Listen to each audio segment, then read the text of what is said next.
commencer cette édition de Smart Bourse à la mi-journée, nous avons le plaisir d'être accompagnés au téléphone par Bastien Dru, responsable de la stratégie et de la recherche économique de CPR AM. Bonjour Bastien Dru. Bonjour. Bienvenue donc dans Smart Bourse, merci d'être avec nous à la mi-journée. On va revenir sur la semaine qui s'est écoulée la semaine dernière, une semaine avec pour centre principal les banques centrales. Plusieurs banques centrales ont exprimé leur décision de politique monétaire, à commencer par la Fed ou encore la BCE. La Fed qui a décidé de marquer une pause, tandis que la BCE continue dans son rythme de hausse de taux. Quelle analyse peut-on tirer de la semaine qui vient de s'écouler, Bastien Dru?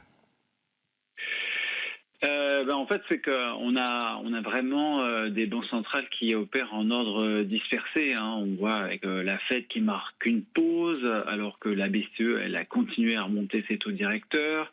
Au Japon, on a une normalisation monétaire qui tarde à venir. En Chine, on a plutôt un assouplissement de la politique monétaire. Et donc, quand on regarde finalement les grandes banques centrales du monde, on voit qu'elles opèrent actuellement en ordre vraiment dispersé. Si on regarde, alors peut-être du côté de la Fed, dans un premier temps, il y a effectivement cette décision de marquer une pause dans son resserrement monétaire, et il y a les prévisions économiques de la Fed qui laissent entendre que le risque de récession aux États-Unis pourrait être en train de s'éloigner, Bastien Dru.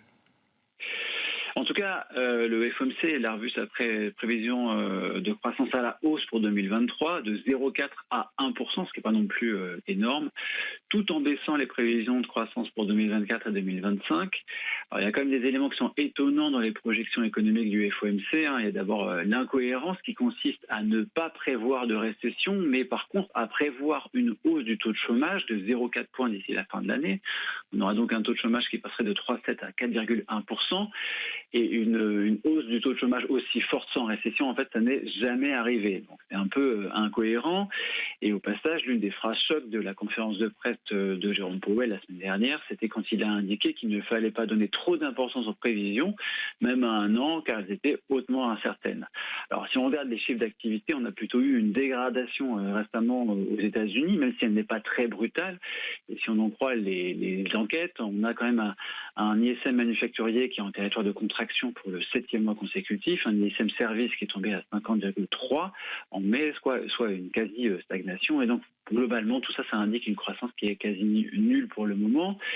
Et ce qui va être très important pour les membres de la Fed, c'est la dynamique du crédit bancaire. On a des enquêtes sur les conditions de crédit qui montrent la poursuite du durcissement des conditions de crédit bancaire avec une très forte baisse de la demande en parallèle.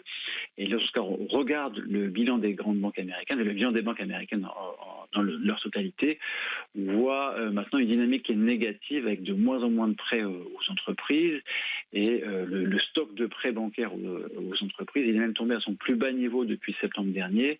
Et forcément, avec moins de crédit, l'activité sera moins forte.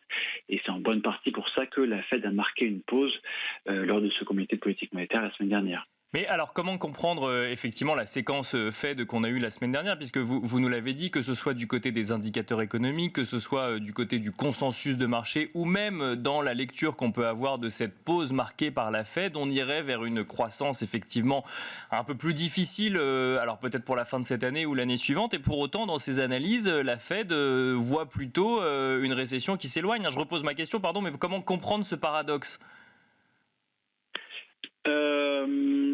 Alors, je ne sais pas forcément très bien comment vous répondre, mais il y a peut-être un paradoxe entre finalement ce que affiche le FOMC et puis toutes les analyses économiques qu'on peut faire, et notamment les analyses que peuvent faire les économistes de la Fed. C'est deux entités différentes, les économistes de la Fed et puis les membres du FOMC qui, eux, font la politique monétaire.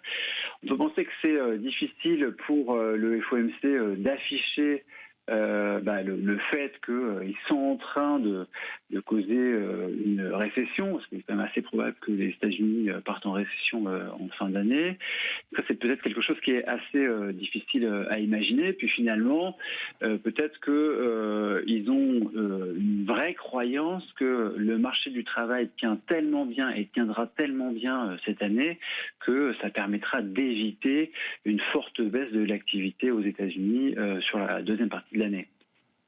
Donc il y aurait peut-être effectivement aussi un volet un peu politique dans les annonces de la Fed, ou en tout cas c'est un scénario qu'on peut envisager. Si on regarde du côté de la BCE à présent, Bastien Drue, alors pour le coup effectivement la BCE a annoncé donc augmenter ses taux de 25 points de base. Même si celle-ci estime qu'elle est data dependent et affirme qu'elle est data dependent, la hausse de juillet est plus ou moins actée aussi donc pour le mois suivant. Quel scénario avez-vous chez CPRAM pour après juillet, si je puis dire ? Oui, donc là, on a eu une hausse de taux directeur de 25 points de base. Le taux de dépôt, il est maintenant à 3,50. Effectivement, comme vous l'avez dit, le Conseil des gouverneurs a laissé entendre que c'était pas fini. Christine Lagarde a dit que la hausse de taux de juillet était très probable dans le scénario de référence, que la BCE avait encore du chemin à parcourir, qu'elle n'avait même pas réfléchi au fait de faire une pause. Et pour savoir ce que la BCE fera après juillet, il faut bien étudier son nouveau jeu de prévision économique, parce que la BCE, elle s'y fie toujours énormément pour prendre ses décisions.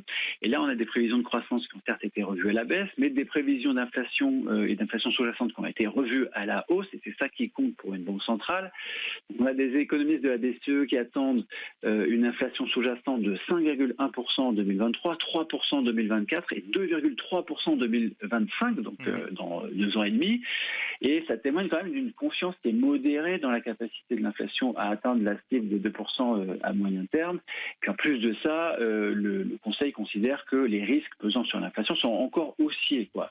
Alors pourquoi il y a cette révision des prévisions d'inflation ? Eh bien, c'est sur ce point, Christine Lagarde a vraiment insisté lourdement sur le rôle du marché du travail.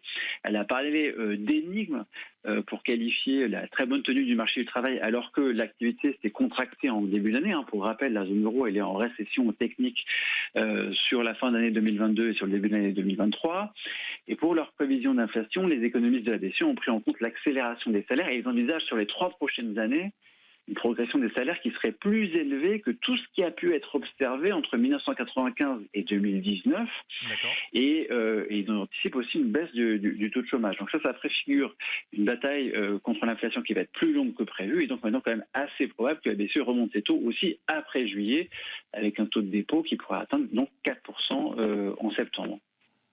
Donc ça veut dire qu'on arrive réellement sur ces effets de second tour qu'on craignait depuis plusieurs mois. Quel est le taux terminal que vous envisagez, Bastien Drue, première question. Et deuxième question, si je comprends bien, une baisse des taux de la BCE n'est pas envisagée en 2023 ? Alors, une baisse des taux de la BCE en 2023, ça nous paraît quand même très peu probable. On aurait plutôt l'idée qu'on aurait un taux de dépôt de la BCE qui s'arrêterait vers les 4%. Après, ce qu'il faut voir aussi, c'est que certes, l'inflation, elle est élevée, mais elle est en train de décélérer. Et comme aux États-Unis, on a un affaiblissement de la dynamique de crédit bancaire, de moins en moins de crédit bancaire. Et c'est ça aussi qui va faire le travail finalement de ralentir l'activité et qui va permettre à l'inflation de ralentir également. Et donc, ce qu'on pense, c'est que la BCE aura peut-être moins envie d'aller au-delà des 4% cette année. Bon, alors si on continue ensemble à notre tour du monde des décisions de banques centrales et qu'on regarde du côté de la Chine, là pour le coup la stratégie est inverse. La banque centrale chinoise a fait un pas de plus vers son économie, a rendu une décision de politique monétaire un peu plus accommodante, avec un taux préférentiel qui recule à 1 an mais aussi à 5 ans, avec quand même un consensus des économistes qui s'attendaient à plus. La banque centrale chinoise en fait-elle assez, Bastien Drue ? Alors c'est quand même très limité. Donc là, on a effectivement une banque centrale qui est complètement à contre-courant parce qu'elle baisse ses taux directeurs. Elle est à contre-courant des banques centrales des pays développés qui, elles, sont en train de remonter leurs taux directeurs. Donc cette baisse des taux directeurs, elle n'est que de 10 points de base, alors qu'il y avait 15 points de base qui étaient attendus, vous le disiez tout à l'heure. C'est seulement la première baisse de ces taux directeurs-là en particulier en 2023. Et en 2022, ils n'avaient été que légèrement baissés. Donc on a effectivement un assouplissement de la politique monétaire qui a pour but de stimuler la consommation des ménages, qui vraiment déçoit.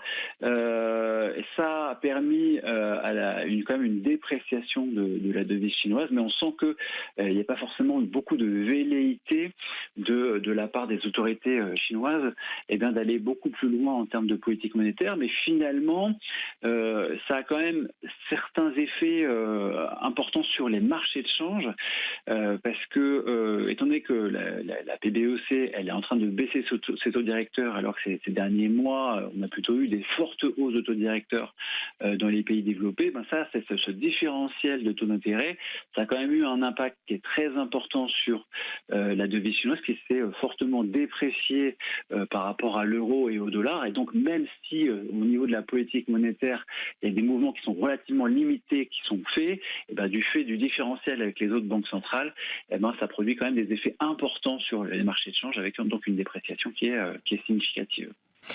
Au-delà des marchés de change, Bastien Drue, comment expliquer que la hausse ne soit pas plus conséquente? C'est le spectre Evergrande et cette crainte du marché immobilier chinois qui reste présent dans les esprits aujourd'hui?